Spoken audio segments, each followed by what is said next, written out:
I think the most important thing is, of course, our unity, transatlantic, between Europe and US and Canada.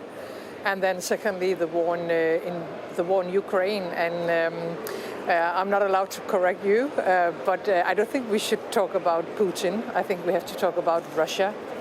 And I think we have to recognize that this is not primarily a question about Putin and Ukraine. This is a question about Russia that has attacked a European country. We are in the middle of a full-scale war, and we have to do whatever is needed to push the Russians back. And this is one of the main messages from Denmark in this discussion. And yet there is a lot of discussion, as you say, on the sidelines. There is a lot of talk on the sidelines of this summit, but also sort of dominating the coverage about Joe Biden, the current American president, and also Donald Trump, the previous one, and likely to be the next president if you look at opinion polls.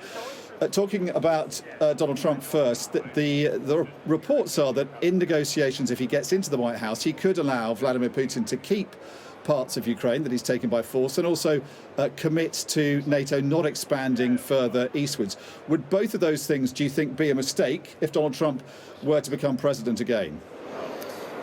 Well, first of all, I think we have to handle the situation on the battlefield and the situation that we are seeing in Europe. I think there are too many ifs in the different discussions. And no matter what will happen in the US after the elections in November, I think we have a lot of homework to do in Europe. Because now different American presidents have been putting the same message on the table. You have to be able to do more. You have to take care of your own security. You have to bring bigger commitments. You have to do more as Europeans. And I have to say, I agree with them. So I'm not spending my time in thinking about what will happen.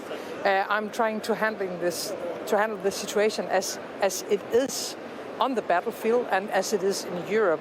And I'm really proud of everything we have done for now 2.5 years, transatlantic, to help Ukraine, but it's simply not enough. And I think that's the most important discussion, how to help Ukraine more, to speed up and to scale up, and at the same time do our own homework in Europe, so we will face all the challenges in front of us in a better way than we do today. But you should be thinking about what might happen, shouldn't you? Shouldn't that be your duty, to think about the possibility of an American president coming in who doesn't seem as committed to NATO as the current president, who seems to be prepared to give Vladimir Putin at least some of the parts of Ukraine he's taken, and who would, it seems, commit to NATO not expanding further eastward? Shouldn't that be something you should be preoccupied about?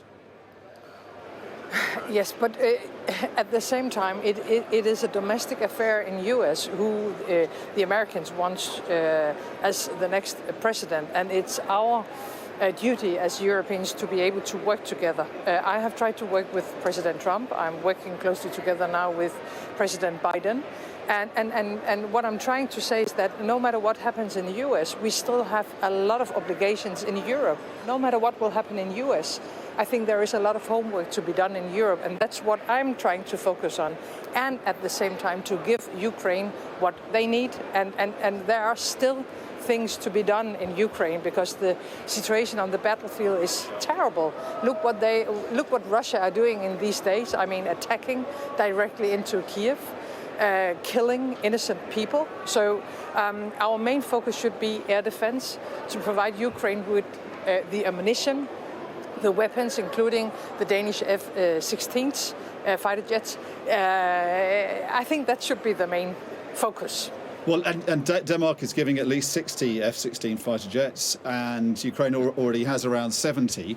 Russia has over 800 fighter jets and warplanes. What possible difference could giving 65 to Ukraine make with that massive, overwhelming advantage the Russians have in the air and the skies over Ukraine, potentially? Giving our a lot of our F-16s will, of course, make a difference. But you are totally right. We need more. From a Danish perspective, we have been saying the same now for 2.5 years. All weapons are better used in Ukraine than in our own countries. When it comes to air defense, I would rather see the Western Patriot systems in Ukraine than in the western part of NATO, because it's better used there. If all allies goes to this object with the same will, of course, then we would be able to help Ukraine more. Our own security starts in Ukraine. This is not a matter about Ukraine. Ukraine is a part of Europe.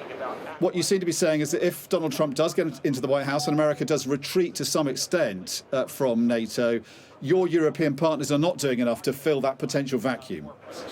But we have to, and once again, and I'm a little bit tired of repeating myself. Yeah, but are you saying they're not doing enough now?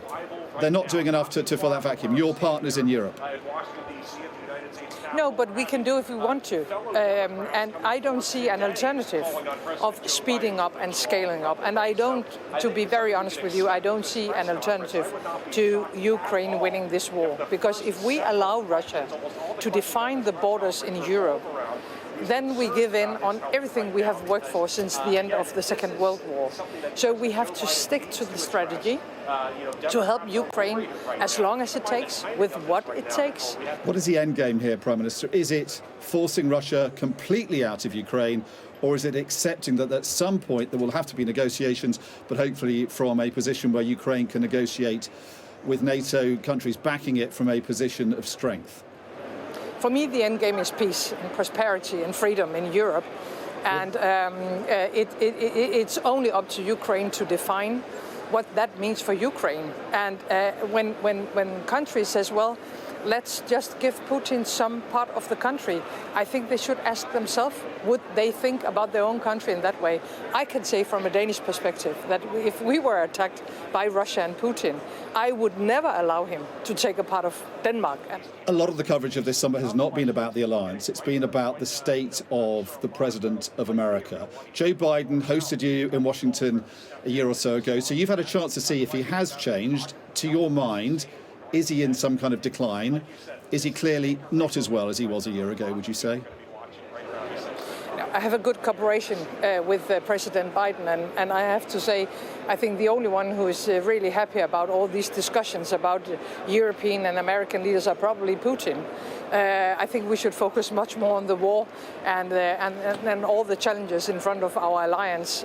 I consider the question about President Biden as an internal American issue. I can say from a Danish perspective, I have and we have a good cooperation with the president, and I think he has been and he is a good leader of NATO. So you're not directly answering the question there.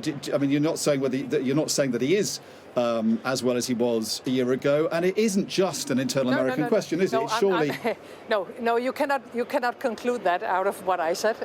I look at as president who is in a good shape. I trust him.